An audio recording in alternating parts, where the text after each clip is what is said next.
জি ভাই বলুন। সালাম আলাইকুম আপা। ওয়ালাইকুম আসসালাম। আসলে মূলত উদ্দেশ্য হলো কি জানেন? আপনার যে যাতে আপনার কল রেকর্ডটা আমি মানে এই জন্যই করব যাতে আরো মানুষ আপনার এই ভিডিওটা দেখে কল রেকর্ডটা দেখে আরো যাতে মানুষ আগ্রহ করে। কারণ অনেক মানুষ তো অনেক ওষুধ খেলে তারা অনেকেই আত্মবিশ্বাস হারাচ্ছেন। কারণ জি দেখা যাচ্ছে আপনার এখন তাদের কোনো ডাক্তারের প্রতি কোনো ওষুধের প্রতি তাদের কোনো বিশ্বাস নাই। যারা মূলত এবারে যারা আইবিএস রোগে ভুগতেছে তারা সবাই, ঠিক না? জি আপনার কিন্তু জি প্রথমে কিন্তু বিশ্বাস করতে পারতেছিলেন না, ঠিক না? হ্যাঁ প্রথমে কিন্তু বিশ্বাস করেন নাই যে একটা অনেকটা কিন্তু মনের ভিতরে ঘুরপাক রয়েছে যে এটা খেলে ভালো হবো কিনা বা জি উপকার জি পাবো কিনা, এমন এটা একটা, খাইলে হ্যাঁ ঠিক না? এমন না বিষয়টা? তো হ্যাঁ এমনই। এখন আমি আপনার বলতেছি যে এই কথাটা, কারণ আপনার সমস্যাগুলা কেমন ছিল এটা যদি সবার সামনে বলতেন তাহলে হয়তো এরা সবাই আরো আগ্রহ বোধ করতো আর কি। জি আমার সমস্যাটা মানে আমার পুরোপুরি সমস্যাটা কি ছিল তাই বলবো। জি জি জি জি আমার সমস্যাটা প্রায় 11 বছর যাবত আমার পেটের ভিতরে সবসময় ব্যথা করতো। জি সব জায়গায় মানে আহ, কি বলবো, সব জায়গায় এইখানে ব্যথা করতো ওইখানে ব্যথা করতো এরকম অনেক। সারা শরীরের মাঝে কোন হ্যাঁ রকম স্থানান্তর থাকতো না ব্যথাটা? না না এখন না এদিকে আমার ব্যথাটা পেটের ভিতরে পেটের হ্যাঁ জি পেটের ভিতরে মানে বুক থেকে সম্পূর্ণ এই তলপেট পর্যন্ত সব জায়গায় আমার ব্যথা করতো। আর জি টয়লেট হয়তো অনিয়মিত মানে জি রেগুলার কতবার যে হয়তো তা আমি নিজেও বলতে পারি না। আর জি এটা নিয়ে জি আর মিউকাস যাইতো, তারপরে হজম হইতো না, কোনো জিনিস হজম হইতো না। আমি যেটা মানে সাধারণত আমার ভাতটা পর্যন্ত আমার হজম হইতো না। আমি ভাতটা খাইলে ওই ভাতটা আমার টয়লেটের সাথে যাইতো। আমি মনে করতাম যে আমি যা খাই তাই আমার টয়লেটের সাথে যাইতেছে। জি মানে খুব মানে খুব দুর্বিষহ, সেটা আর কি আমি আপনার বুঝাইতে পারবো না যে এতটা কঠিন পরিস্থিতির মোকাবেলা করছি আমি। তবে আমি অনেক ডাক্তার দেখাইছি, অনেক ডাক্তার, কবিরাজ, ফকির মানে যা বলেন জি সবকিছুই মানে আমি কারো কাছ থেকেই মানে বিশ্বাসের কোনো একটা জায়গা পাই নাই যে এটাতে জি আমি আল্লাহর রহমতে ভালো আছি, এরকম কোনো পাইনি। জি তবে আপনার কাছ থেকে ওষুধ নিয়ে খাওয়ার পর থেকে এই প্রায় 1 মাস যাবতই মনে হয় যে 1 মাস হয় নাই, তবুও আমি মোটামুটি আমি আল্লাহর রহমতে অনেকটা ভালো আছি। প্রথম প্রথম কয়েকদিন গ্যাস্ট্রিকের ট্যাবলেট খাইছিলাম, এখন তাও খাই না।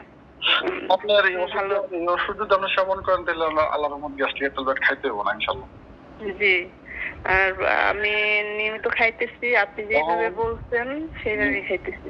এখন যে আপনার আগে যে পরিমাণ মিউকাস যাইতো বা দাঁতের সমস্যা হইতো, এই সমস্যাগুলো কি কমছে? হ্যাঁ হ্যাঁ আমার মিউকাস বন্ধ হয়ে গেছে, আর পেটে কোনো ব্যথা নাই। আর আর যে বারবার টয়লেটে যাইতেন এই সমস্যাটাই না না কমছে? না সেটাও নাই। আমি এখন রেগুলার 1 বার কি 2 বার যাই। তাহলে আপনার আগের থেকে আল্লাহর রহমত অনেকটা ভালো আছেন না? হ্যাঁ অনেকটা ভালো আছি আল্লাহর রহমতে, অনেক ভালো আছি, শুকরিয়া আল্লাহ তাবারে। এখন কি আপনার সব ধরনের খাবার তো আর খাইতেছেন না? না এখন না, পর্যন্ত আমি এখন সব আপনার ধরনের সব খাবার ধরনের খাই খাবার না। খাবেন না, কারণ ওষুধটা তো খাইছেন আপনার হ্যাঁ বেশি দিন হ্যাঁ হয় নাই, কথা বলেন না? কারণ হ্যাঁ আপনার এটা আমি আপনাকে বলবো কিভাবে কোন পর্যায়ে ভাবে চলবেন বা খাইবেন, এই খাবারগুলোর সাথে মেনটেন করবেন। এখন এই খাবারগুলো খায় না, আস্তে আস্তে এই খাবারগুলোর সাথে অভ্যস্ত হইতে হবে।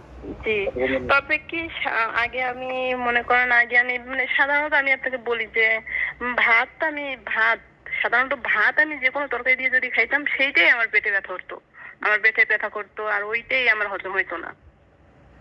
ভাতটাই আমার পেটে হজম হইতো না, আমি যদি শুধু ভাত খাইতাম সেই ভাতটাও আমার পেটে হজম হইতো না। বাটটা হজম হতো না। হ্যাঁ এখন এখন মোটামুটি আমি অনেকটাই মানে মাছ খাই, অল্প করে মাছও খাই, সবজিও খাই, মোটামুটি শাকটা কম খাই। না, শাক শাকটা খাইবেন না, হ্যাঁ শাক খাইবেন না। অন্যান্য শাক খাবেন, আমি আপনাকে বলবো কোন পর্যায়ে কোন সময় কি খাইবেন। যে খাবারগুলো আমরা নিষেধ দিছি এই খাবারগুলোর জি কথা বলবো যে আপনি কোন পর্যায়ে খাইবেন, কোন সময় খাইবেন বা কিভাবে অভ্যস্ত হবেন, এটা একটা নিয়ম আছে। আপনি এইভাবে আমি বইলা দিব। আর টোটালি ভাবে আসলে ঘটনা হচ্ছে কি জানেন? আপনার যে ভিডিও, আমি কিন্তু অনেকের রিকোয়েস্ট করি, অনেকে বলতে চায় না। কারণ যে তাদের ফ্যামিলিগত ভাবে সবারই এরকম ভাবে বলতে চায় না। জি এটা তো অডিও রেকর্ড, তো অডিও রেকর্ড তার কোনো একটা মানুষের সামনে আপনার কেউ নামও প্রকাশ করতেছে না বা কোনো কিছু করতেছে না, এই জন্য আমি আপনার রিকোয়েস্ট করলাম আর কি, কথা বলতে। জি আচ্ছা কারণ আশা করি আল্লাহর রহমত যারা আপনার ওষুধ নিতেছে কথা বলছেন, যারা 10 জন নিতেছে, 10 জনের মধ্যে 8 জনে তাদের রিভিউটা ভালো দিতেছে। সবাই তারা ভালোই বলতেছে যে আমি আগের থেকে ভালো আছি বা আমি সুস্থ হয়ে গেছি কথা বলছেন, এরকম সবাই ভালো ভালো বলতেছে। আমি তো আল্লাহ রহমতে আগের থেকে অনেকটাই ভালো আছি। আল্লাহ যেন এইভাবেই রাখে বা এর থেকেও যেন ভালো হইতে পারি, দোয়া করেন আপনি। আপনার মোটামুটি ভাবে পরিপূর্ণভাবে সুস্থ হয়ে যাবেন ইনশাল্লাহ। পরিপূর্ণভাবে সুস্থ হয়ে যাবেন ইনশাল্লাহ। কথা বলেন যদি আপনি আল্লাহর মতো আপনার যে নিয়মগুলো মেনটেন করে চলেন আর হলো আপনার যে ওষুধগুলো সেবন করতেছেন ভালোভাবে সেবন করেন, তাহলে আল্লাহর মতো আপনার কোনো ধরনের সমস্যায় থাকবো না ইনশাল্লাহ। দেখবেন আর এই রোগে কিন্তু হাজার হাজার মানুষ ভুগতেছে, কিন্তু আসলে আমার ভিডিও দেখে অনেকেই কল দেয় আমারে, বুঝছেন? কিন্তু কল দেওয়া কিন্তু কিন্তু অনেকে নেয় ওষুধ, আবার অনেকে নেয় না, কারণ হলো তাদের বিশ্বস্ততার মধ্যে একটু ঘুরপাক মানে মনে করে। কারণ অনেকে অনেক জায়গাতে ডাক্তারি ওষুধ খাইতে, ডাক্তারি ওষুধ তো বড় বড় ডাক্তার দেখাইতেছে, আর মনে করে যে আমার কাছ থেকে সামান্য টাকার ওষুধ নেওয়া বা ধরেন হলো একটা এলোমেলো চিনে না পরিচিত এটা ওষুধ নিয়ে ভালো হয়ে যাবে, এই জন্য আর কি নিতে চাই না বা ইয়ে করতে চাই না আর কি, বুঝছেন? জি, সেইটাই আসলে আপনি অনেক আমি তো মনে করেন আপনার বাড়ি কোথায় আর আমাদের বাড়ি এত দূরের থেকে, যে এটা মানে আমি তো বিশ্বাস করে নিচ্ছি আপনার কাছ থেকে। এরকম হয়তো কিছু মানুষ আছে বিশ্বাস করে আর কিছু মানুষ আছে করে না। করে না যারা এই রোগে যারা ভুগতেছে তারা কিন্তু সবাই কিন্তু হতাশাগ্রস্ত অবস্থায় ভুগতেছে। হ্যাঁ হ্যাঁ হ্যাঁ, সবাই কিন্তু হতাশাগ্রস্ত অবস্থায় ভুগতেছে। সেই হতাশার কাছ থেকেই মানুষ মানে বিশ্বাস হারাই ফেলছে, বুঝছেন? যে মানে আমি ওনার কাছ থেকে ওষুধটা নিব, আমার এই টাকাগুলো যাইতেছে, আমি ভালো হব কি না এরকম কোনো গ্যারান্টি আছে না, এইটাই মানুষের মনে কাজ করে, বুঝছেন? জি জি। কিন্তু এত কঠিন একটা রোগ যার আছে সেই বুঝতে পারে যে কতটা কঠিন এই রোগটা। যাদের আইবিএস এর সমস্যা আছে বা এই সমস্যাটা আছে তারাই শুধু বুঝতে পারবো যে আইবিএস টা কত কঠিন এবং কত কষ্টদায়ক এবং যন্ত্রণাদায়ক।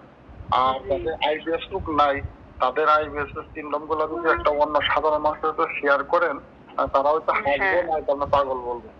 হ্যাঁ হ্যাঁ, এরকমই। এটা এটা এটা সবার বেলায়, শুধু আপনার বেলা না, এটা সবার বেলায়। সবার বেলায় শুধু আপনার বেলা না, কারণ আমি তো অনেক মানুষ হয়তো আমার কাছ থেকে ওষুধ হয়তো কয়েকজন নিয়ে, কিছু মানুষ কিন্তু অনেকেই ফোন দেয় আমারে, অনেকেই ফোন দিয়ে অনেক কথাগুলো বলে, কিন্তু যে আমি তো একজন ভুক্তভোগী, আমি জানি এই কথাগুলো, কারণ অনেক টাকা নষ্ট করে মানুষ, কিন্তু অনেক কষ্ট করে অনেকে করে, কিন্তু ভালো হয় না, কাজ করে না কোনো ওষুধ। আপনি যে যতগুলো ওষুধ খাইছেন কোনো ওষুধে কিন্তু কাজ করে না, কাজ করলে সাময়িক সময়ের জন্য কাজ করে, তারপরে কিন্তু আবার সমস্যাটা দেখা যায়। আমি যখন ওষুধ খাইতাম এলোপ্যাথি যখন আমি খাইছি, তখন দেখা গেছে কি আমি 2 দিন ভালো থাকতাম, তারপর আবার মানে সিরিয়ালে আমি 3-4 দিন আবার অসুস্থ থাকতাম, বুঝছেন? আবার আবার 2 দিন 1 দিন ভালো থাকতাম, আবার সিরিয়ালে 3-4 দিনে, এইভাবে মানে আমার সচরাচর আমি সাংসারিক যত কাজ বলেন আমি এগুলো কিছুই করতে পারতাম না। আর এখনো আমি অসুস্থ, তবে আগের থেকে ভালো আছি আলহামদুলিল্লাহ। কিন্তু মানে কি যে কষ্টদায়ক ভাই, আমি আপনাকে বুঝাইতে পারবো না। আপনি কতটুকু পরিমাণে ভালো আছেন, কতটুকু বুঝেন আপনার যে অবস্থাটা? আগে যে সিনড্রোম গুলো হতো এখন কি এই সিনড্রোম গুলো তো আর হয় না?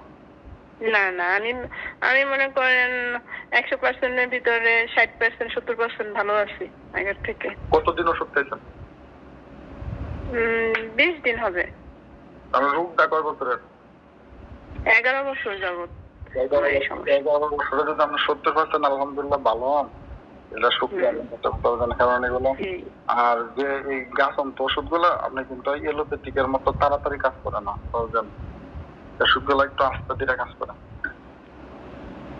আমি এই কয়দিনই অনেকটা ভালো আছি আলহামদুলিল্লাহ। এইভাবে যদি কাজ করে তাতেই আমার এনাফ, মানে আমি মনে করি যে এইভাবে যদি আমার আস্তে আস্তে কাজ করে, আল্লাহ দয়া করে আপনি সুস্থ হয়ে যাবেন ইনশাআল্লাহ, পরিপূর্ণ সুস্থ হয়ে যাবেন। কারণ আইবিএস যাদের হচ্ছে পুরো জীবনের জন্য একটা ব্যর্থতামূলক জীবন, কারণ কোন জীবনে কোনো শান্তি নাই। যাদের শান্তি নাই, হ্যাঁ শান্তি নাই, শান্তি বলতে কোনো জিনিসই নেই।